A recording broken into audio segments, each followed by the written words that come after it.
Hi, my name's Hal Kennedy and I spend a lot of time working with couples to make their relationships better. And often I get asked, how on earth do we manage some of the feelings that come up for us? And I say that it's not easy, but it's certainly possible. And what I want to do here is to outline a model that will demonstrate how the process goes, and I think that aids us in being able to understand how we might manage our feelings a little better. So the model has 4 parts, and the first part suggests that in any given moment there is a situation. Now the situation is just whatever's going on in our life at any one moment. Right now I'm standing here talking to you and scribbling on this piece of paper. And whether we realise it or not, we're having virtually non-stop thoughts, non-stop thinking about whatever's going on in our life. Whatever's going on right now, what went on yesterday, a year ago, what's going to go on later today, tomorrow, week's time. Our mind is just scanning back and forth, looking at different situations that are happening now or are going to happen or have happened. Some of the thinking is quite simple. It just describes what's going on or what is about to go on, and some of the thinking attributes meaning to the situation.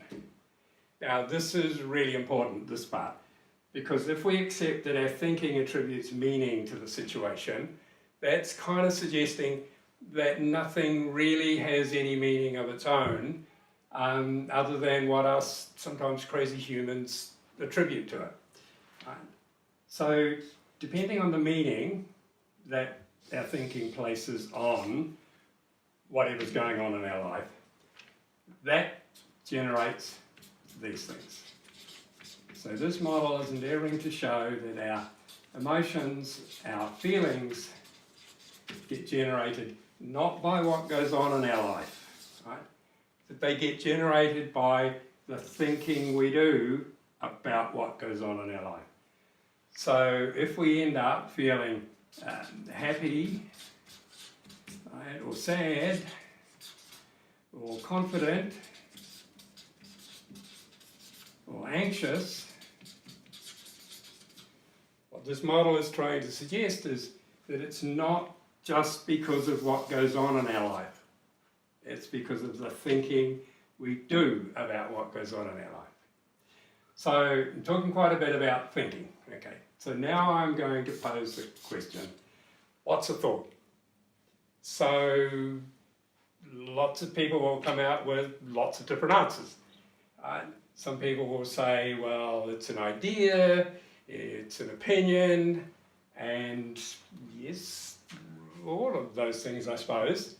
But I want to pin things down to be a little more definitive. So it's kind of like, what are we aware of that goes on inside our head? Thoughts that happen in here, in our head. Feelings tend to happen here in our torso area. They're separate, but they're connected. They're totally connected, but they are actually 2 different things. So one of the ways of trying to describe this is to ask, think of the house you live in, think of the front of your house, the front door. Right? Now, the minute I ask you that, you will have an image of the front of your house and the front door in your head. So part of a thought, I'm going to suggest, is an image. Right? And if I was to then ask you, does the front door face the driveway, or does it face the road, or either or, you would then have that answer in your head. Before anything else, you would immediately answer that in your head. And let's say the answer was, it faces the driveway, right? So what I want to hold out is that the first part, I asked you that, you got an image. The second part, you actually did this. You said words. So So what I want to hold out is that a thought, one way of describing it, is that a thought is a series of words we say in our head to ourselves. Right? Another way of saying it is self-talk. So we talk to ourselves about stuff in our head, about stuff that goes on, and we end up creating happiness or sadness or anxiety or whatever else. Right? So we're just trying to demonstrate that it's the self-talk, it's the thinking, the self-talk that creates how we feel.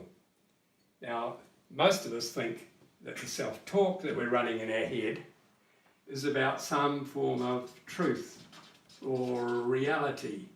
Right? And I would go, sometimes it is, and often it's not. Often it's just a figment of our imagination. It follows the beliefs that we've established as we've grown up. But we get caught with this idea that I can't say something was okay when I can use my intellect and go, it's not okay. But if I go, use the words that it's not okay, then I'm going to probably generate some anxiety.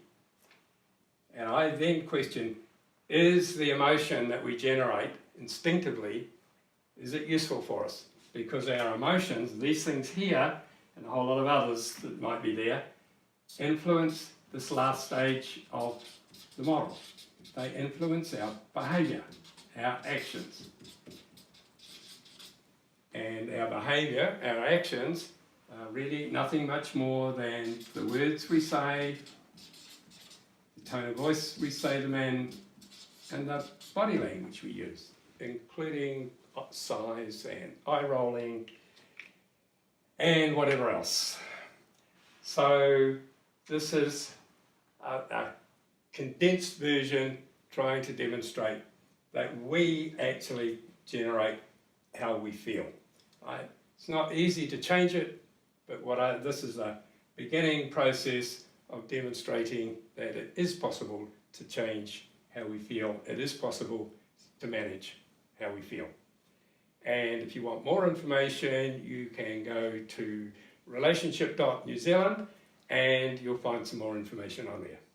Thank you.